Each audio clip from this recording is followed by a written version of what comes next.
Hello friends, எல்லாரும் எப்படி இருக்கீங்க? நல்லா இருக்கீங்களா? நீங்கள் என் சேனலுக்கு ஃபஸ்ட் டைம் வந்திருக்கீங்கன்னா இப்போவே சப்ஸ்கிரைப் பண்ணிவிடுங்க. அந்த பெல் ஐக்கானையும் அழுத்திடுங்க. ஏன்னா இது போன்ற ஜீரோ செலவு தோட்ட டிப்ஸ் தினமும் நான் தரப்போகிறேன். இன்றைக்கி நான் என்ன சொல்ல போகிறேன்னா, ₹1 கூட செலவு பண்ணாமல் உங்கள் வீட்டில் இருக்கிற பொருட்களை மட்டும் வச்சு எப்படி பூச்செடிகள் கொத்து கொத்தா பூத்து குலுங்க வைக்கலான்னு 7 அட்டகாசமான சீக்ரெட் டிப்ஸ் சொல்ல போகிறேன். அது மட்டும் இல்லை ஃப்ரெண்ட்ஸ், அதுக்கப்புறம் ஜீரோ செலவில் டிராகன் ஃப்ரூட்டை மாடி தோட்டத்திலேயே எப்படி வளர்த்து பந்தல் அமைச்சு அறுவடை வரைக்கும் கொண்டு போகலான்னு உங்களுக்கு காமிக்க போகிறேன். இந்த 2 வீடியோ இன்ஃபர்மேஷனையும் தொடர்ச்சியாக நான் ஒரே வீடியோவாக உங்களுக்கு தரப்போகிறேன். அதனால் கடைசி வரைக்கும் ரொம்ப பாருங்கள். ரொம்ப யூஸ்ஃபுல்லான இன்ஃபர்மேஷன் இதில் இருக்குது. இப்போது நம்ம பூக்கள் பூத்து குலுங்கிறதுக்கு ஃபஸ்ட்டு என்ன சீக்ரெட்டான டிப்ஸ்ன்னு பார்க்கலாம்.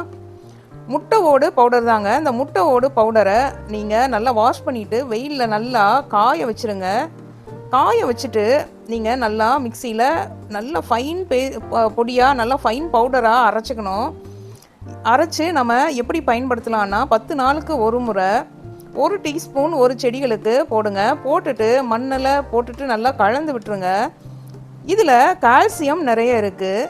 இது செடியோட வேறு வளர்ச்சிக்கும் பூ நிறைய மொட்டுக்கள் வச்சு பூக்கிறதுக்கும் உதவுது. அதனால் கண்டிப்பாக வாரத்துக்கு ஒரு தடவை இப்படி போட்டால் உங்களுக்கு யூஸ்ஃபுல்லாக இருக்கும். இந்த முட்டை ஓடு நம்ம வீட்டில் பயன்படுத்திட்டு தூக்கி போடுற வேஸ்டான ஐட்டம் தான். ஸோ உங்களுக்கு ஜீரோ காஸ்ட்டில் இது ஃபஸ்ட்டு டிப்ஸு.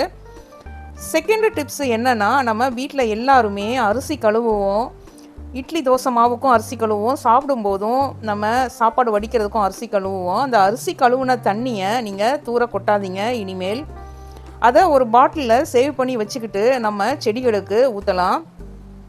பருப்பு கழுவுன தண்ணியையும் நம்ம அது கூட சேமித்து வச்சு செடிகளுக்கு ஊற்றலாம். இது நேச்சுரலான நியூட்ரிஷியன்ட் இதுக்கு செடிகளுக்கு கிடைக்கும். எந்த கெமிக்கல் உரத்தை விட நல்லா வேலை செய்யும் இந்த அரிசி கழுவுன தண்ணியும் பருப்பு கழுவுன தண்ணியும். ஸோ இந்த டிப்ஸை மறக்காமல் பயன்படுத்தி உங்கள் மாடி தோட்டத்தை நல்லா ஃப்ளவர்ஃபுல்லாக மாற்றலாம்.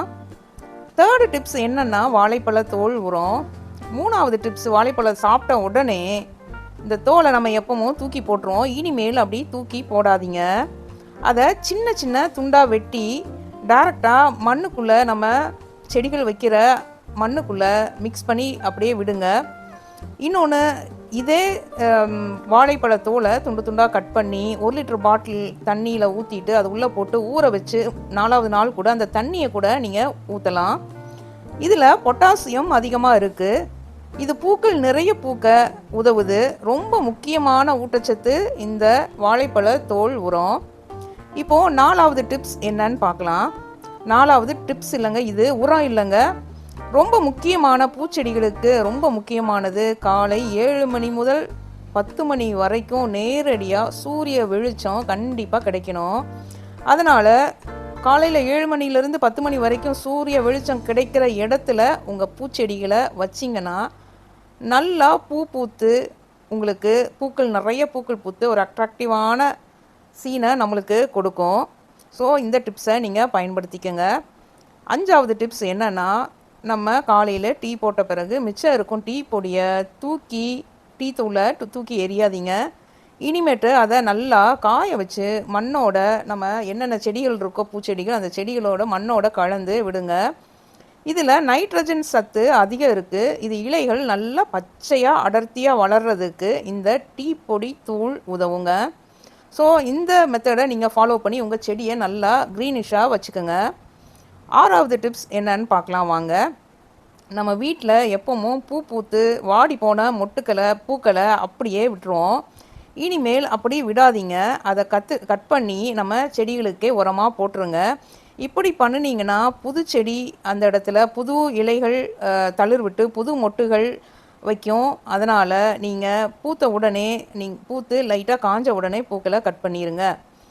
ஓகே ஃப்ரெண்ட்ஸ், அடுத்த டிப்ஸ் என்னன்னு பார்க்கலாம். இது 7வது டிப்ஸ். வாரம் ஒரு தடவை மண்ணை நல்லா கிளறி விடணும்.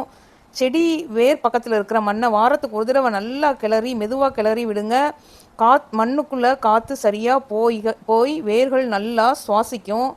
தண்ணி ஊற்றும் போது நல்லா ஊறும். அதனால் இந்த 7 டிப்ஸையும் தொடர்ந்து ஃபாலோ பண்ணிங்கன்னா ஒரு மாதத்துக்குள்ளே உங்கள் பூச்செடி பூத்து குலுங்கிறத பார்க்கலாம். இது என்னோட சொந்த அனுபவத்தில் முயற்சி பண்ணி சக்ஸஸ் ஆன டிப்ஸ் ஃப்ரெண்ட்ஸ். கமெண்ட் பண்ணி சொல்லுங்கள் உங்களுக்கு எந்த டிப்ஸ் ரொம்ப பிடிச்சிருக்குன்னு. இப்போது நம்ம நெக்ஸ்ட்டு பார்க்க போகிறது நம்ம மாடி தோட்டத்தில் ட்ராகன் ஃப்ரூட்டை எப்படி வளர்த்து அறுவடை செய்யலாம் அப்படின்னு தான் பார்க்க போகிறோம். அதுக்கு ஃபஸ்ட்டு ஸ்டெப்பு என்னென்னா, பந்தல் அமைக்கிற முதல் ஸ்டெப்பு ட்ராகன் ஃப்ரூட் செடி நல்லா படர்ற வகையை சார்ந்தது.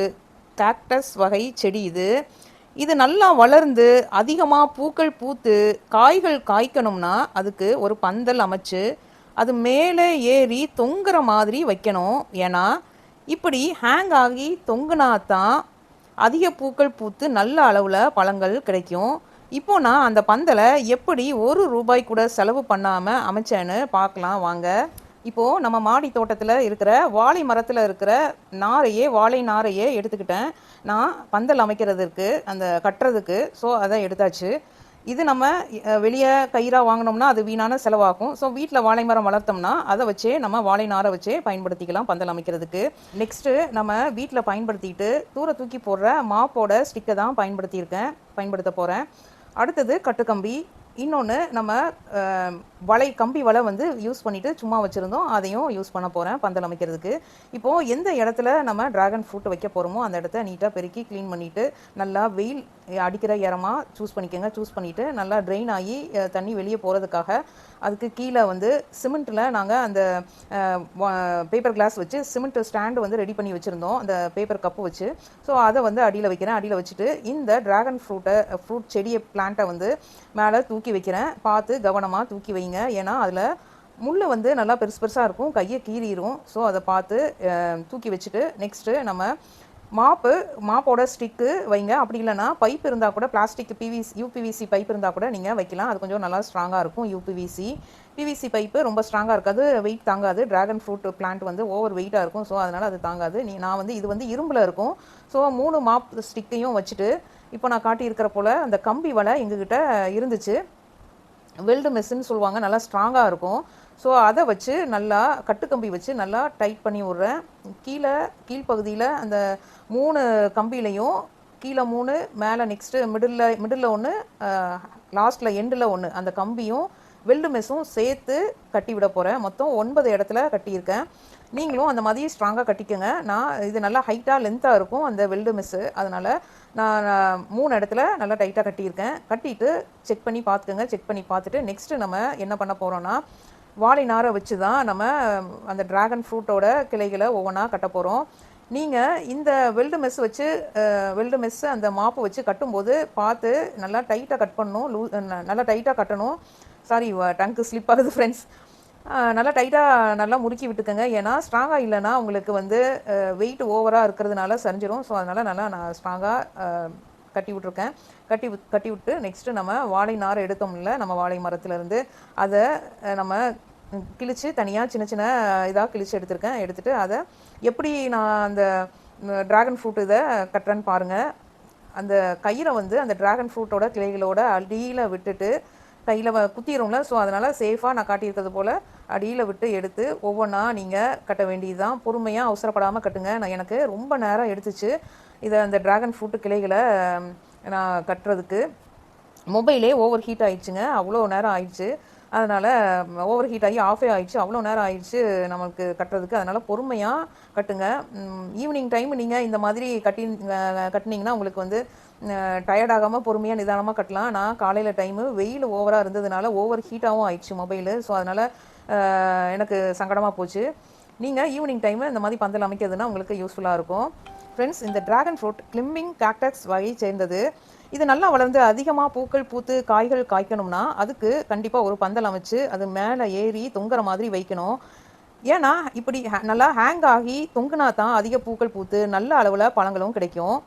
இப்போது நான் ஒரு பைசா செலவு இல்லாமல் பந்தல் அமைச்சு இருக்கேன். இதே மெத்தடில் நீங்களும் பந்தல் அமைக்கலாம். இந்த ட்ராகன் ஃப்ரூட் செடியை நார்மலாக பந்தல் அமைக்காமல் வச்சிங்கன்னா உங்களுக்கு குறைவாக தான் பூக்கும். அதனால் கண்டிப்பாக நீங்கள் பந்தல் அமைங்க, அதிக அளவு அறுவடையை பார்க்கலாம்.